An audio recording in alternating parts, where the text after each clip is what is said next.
to like a live. I think we're doing very well with Russia. But right now they're bombing the hell out of Ukraine. And Ukraine, I'm finding it more difficult, frankly, to deal with Ukraine. And they don't have the cards. They don't have the cards. As you know, we're meeting in Saudi Arabia on sometime next week. Okay, go get the socks. And we're talking. I find Trump come in the door. Could you give a little definition of what's going on, please? Sure. Well, the president has been crystal clear, and he's been clear to all sides. The fighting has to stop. Both sides need to get to the table. We had a good engagement. Both leaders have said only President Trump could do so, and only he has been able to do so. We had an initial engagement with the Russians. The Ukrainians had a great opportunity to bind their economies together through that mineral deal. Unfortunately, that didn't go so well, but we think we're going to get things back on track. Secretary Rubio, myself, and Ukrainian delegation will be meeting in Saudi Arabia next week to get these talks back on track, get the ceasefire in place, and drive peace home. Under President Trump's leadership. I think both parties want to settle. I think if I wasn't president, this war would have had no chance of settlement, zero chance. But I think we're going to get it settled and stopped.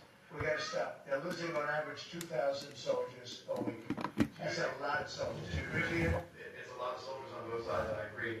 Do you, Mr. President, think that Vladimir Putin is taking advantage of the U.S. pause right now on intelligence and military aid to Ukraine?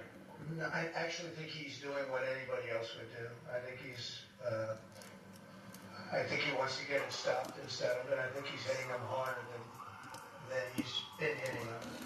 And I think probably anybody in that position would be doing that right now. He wants to get it ended, and I think Ukraine wants to get it ended, but I don't see it's crazy. They're taking tremendous punishment. I don't quite get it, but I suspect Michael, he probably wants to get it ended. He does, Mr. President. The Russians are taking incredible losses on the front. As the president has said, this is a meat grinder of people, of material, of national treasure, and no one else has any solutions except to let this war continue forever. But I'll add, the president has had multiple conversations and a visit from President Macron of France, Prime Minister Storm of the United Kingdom. We have the NATO Secretary General coming next week. I was telling. But it did happen, so a lot of other things shouldn't have happened too. We shouldn't have 21 million people pouring into our country through open borders, many of whom are criminals, very bad criminals, including murderers, thousands of murderers. Many killed far more than one person, and they're roaming our streets. But Tom Holman and Christine Nolan are doing an incredible job, and we're getting them out of here. And we'll get them out. We'll get them all out. All right, so that is extremely historic. And Trump is not going to officially be at war with Russia anymore. And he's told Ukraine that. And now Russia's putting more pressure on them to force them to the table. And huge news. The EU announced, elected commission said, hey, all the countries agree they're going to pay $800+ billion to keep the war going. And then they went and checked with the countries. And at least 4 of them, now 5 of them said, led by Hungary and Italy, no, we're not doing that, and we're not sending troops. So now it all just fell through. Headlines: Russia breaks through Ukraine lines in Kursk. Intense Russian attacks force Ukrainians to consider pulling out of Kursk. Russia attacks Ukraine's energy supplies with dozens of missiles and drones. Russia launches major aerial assault in Ukraine days after the U.S. shuts off military aid. No, the U.S. was running the weapon systems to the target. The U.S. stopped bombing the Russians. Let's just not lie about it like they've been doing. Now Trump has said, and so has Marco Rubio yesterday, no, we've been at war with Russia, and that's crazy.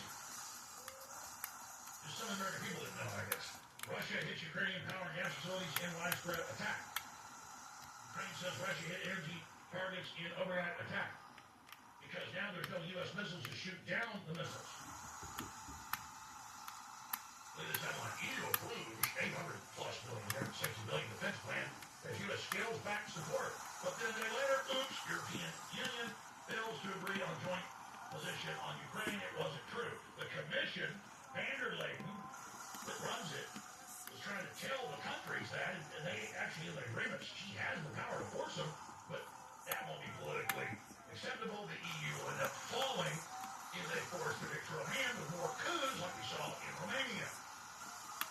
So you force a quiet dictatorship to become an open, loud one.